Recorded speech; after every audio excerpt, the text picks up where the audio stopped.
आज के press conference का हमारा उद्देश्य यही है कि जेएसएससी के द्वारा विगत 5 वर्षों से कोई भी एग्जाम कंडक्ट नहीं कराई गई है और स्थिति ऐसी हो चुकी है अभी कि जो नियोजन नीति बनाया गया है वह कोर्ट में फंसा हुआ है। और ऐसी स्थिति में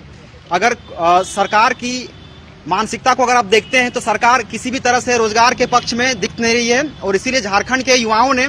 एक निर्णय लिया है कि हम लोग डिजिटल स्ट्राइक का सपोर्ट करते हुए, सहारा लेते हुए हम लोग अपनी मांगों को सरकार तक पहुंचाएंगे। हमारी मुख्य मांग यही है कि जेपीएससी और जेएसएससी में अब जो भी एग्जाम कंडक्ट कराया जाए उस एग्जाम में, क्योंकि बहुत लंबे समय से कोई एग्जाम कंडक्ट नहीं हुआ है, तो इसलिए हमें उसमें उम्र सीमा में छूट चाहिए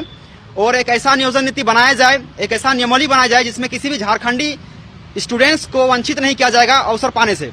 और साथ ही साथ जो भी एग्जाम झारखंड में होगा, हर एक एग्जाम में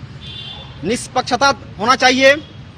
पारदर्शिता होना चाहिए और साथ ही साथ भ्रष्टाचार मुक्त परीक्षाओं को संपन्न कराने के लिए हम लोग ये डिजिटल स्ट्राइक कर रहे हैं। इस स्ट्राइक और इस कैंपेनिंग का एक ही उद्देश्य यही है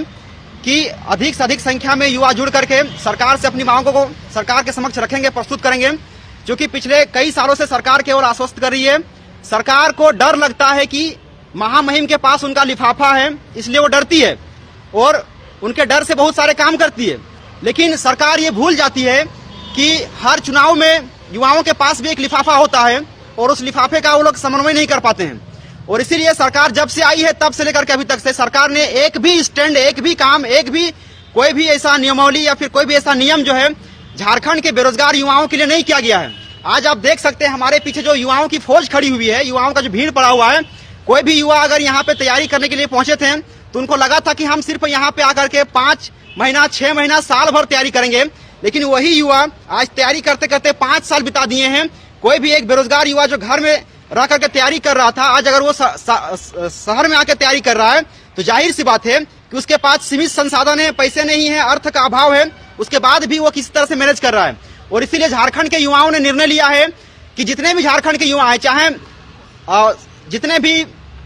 इस क्षेत्र में जिले हैं, हर एक जिला से स्टूडेंट जो है अपने स्तर से लीड करेंगे, नेतृत्व करेंगे और वहां से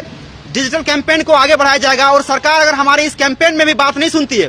तो हम लोग इस कैंपेन के बाद जो 5 नवंबर का जो हमारा कैंपेन चलेगा उसके बाद 8 और 10 के बीच में हम लोग सड़क पर उतरने का भी काम करेंगे। और सरकार अगर नहीं करती वो काम भी तो 14 तारीख तक से हम लोग पूरा झारखंड को बंद करने का काम करेंगे। इसीलिए सरकार से हम लोग बार बार अपील कर रहे हैं कि झारखंड के युवाओं को ठगना बंद किया जाए, झारखंड के युवाओं के हित में काम किया जाए, झारखंड के युवाओं को नियुक्ति, रोजगार दिया जाए। बहुत दुख होता है उस समय जब झारखंड सरकार जो मुख्यमंत्री हैं खुद अपने आप को युवा कहते हैं और हमें कहते हैं कि आप मुर्गी बेचो, पकौड़े तोलो, तो ये सब बहुत ही ज्यादा शर्मनाक करने वाली बात सामने आती है। इसलिए युवाओं ने ठान लिया है कि इस बार